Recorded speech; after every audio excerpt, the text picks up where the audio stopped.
عوام کو پتہ چلنا چاہیے کہ جب ہم باتیں کرتے ہیں اور جب ہم این آر او کی بات کرتے ہیں تو اس کا بیک گراؤنڈ کیا ہے. اپوزیشن جو کہ کہتی ہے کہ ہم نے تو این آر او مانگا ہی نہیں. اب فیٹف کے بل پہ کافی ایک ٹینشن تھی جس میں کہ اپوزیشن اس کو ایک نیگوسیشن کارڈ کے طور پہ استعمال کر رہی تھی. آپ کو پتا ہوگا کہ جو نیب کا جو ایکٹ ہے اس میں 38 کلازز ہیں.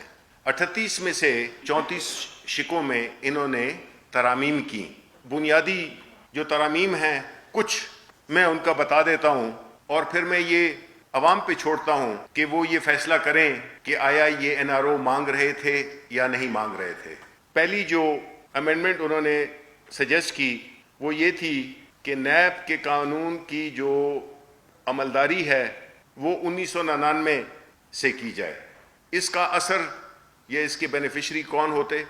چودھری شوگر ملز کیس اور جتنے بھی غیر قانونی طور پہ اثاثے بنائے گئے تھے 1999 تک وہ لیگل ہو جاتے اور ساری کرپشن جو کہ 1985 سے 1999 میں ہوئی وہ حلال میں تبدیل ہو جاتی.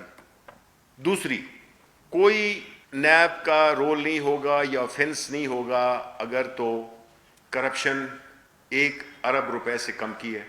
اس کے بینیفیشری کون ہوتے؟ رمضان شوگر مل وہ 600 ملین کے قریب کی تھی. رانا ثناء اللہ، خواجہ آصف، جاوید لطیف، کیونکہ ان پہ جو کیسز تھے وہ 1 ارب سے نیچے کے تھے.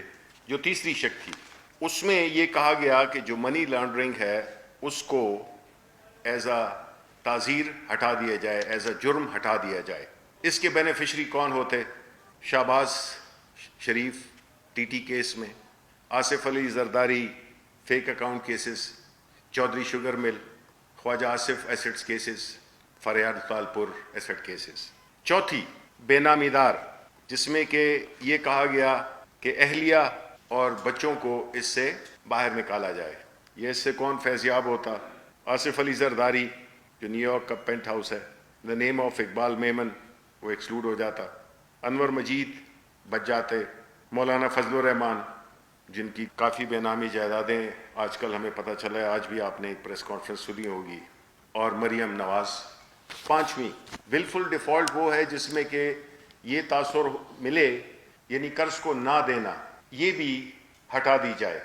جو اس امینڈمنٹ سے جو فیضیاب ہوتے وہ سندھ بینک کے زرداری صاحب اینڈ کمپنی اور جو شوگر مافیا ہے سلمان شہباز کے زیر سایہ کام کر رہی تھی. ایک اور بڑا مزے کا خیز، لمیٹیشن آف 5 ایئرز. اگر 5 سال سے پہلے کسی نے کوئی جرم کیا ہو وہ قانون کی گرفت سے باہر ہوگا. یعنی 2015 سے پہلے جو بھی کرپشن ہوئی ہے وہ نیب اس کو نہیں انویسٹیگیٹ کرے گا. اس میں پیپلز پارٹی کو N R O plus plus مل جاتا اور پی ایم ایل این کو این آر او پلس مل جاتا. اب آتے ہیں 7ویں امینڈمنٹ پہ کہ جو 12 اوفینسز تھے سیکشن 9 میں اس میں سے 5 کو ڈیلیٹ کر دیا گیا اور اس میں 1 امینڈمنٹ کی گئی. یا اس ترامیم سے کون فیضیاب ہوتا؟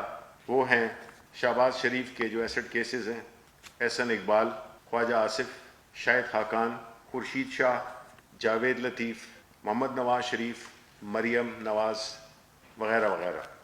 اب آتے ہیں 8ویں ترمیم پہ کہ کوئی ڈسکوالیفیکیشن نہیں ہوگی جب تک کہ سپریم کورٹ کی طرف سے آرڈر نہ آ جائے. یعنی کہ آپ اس کے مقدمے کو چلاتے رہیں 10 سال 20 سال یا عمر پوری لگ جائے، وہ فیصلہ نہ ہو جس طرح کہ آپ کو پتہ ہے تو ڈسکوالیفائی نہیں کر سکتے. پھر 9ویں پہ آ جاتے ہیں پوسٹ کنوکشن ڈسکوالیفیکیشن.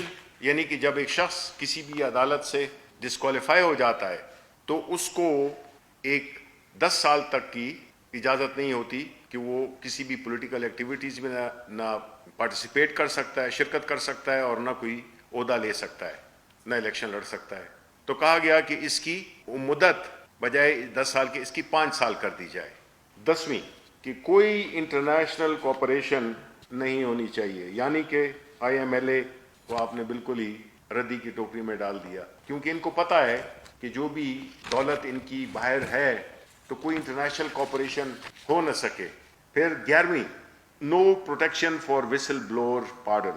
اب جو وسل بلور ہے جو کہ جس کو کہ آپ کہتے ہیں ہم کہ ایک ایسا گواہ جو کہ اپنی شناخت کو ظاہر نہ کرے لیکن جو انفارمیشن وہ پرووائڈ کرے جو حقیقت ہو اس کو پروف کیا جا سکے عدالت میں بھی اور عام طور پہ بھی.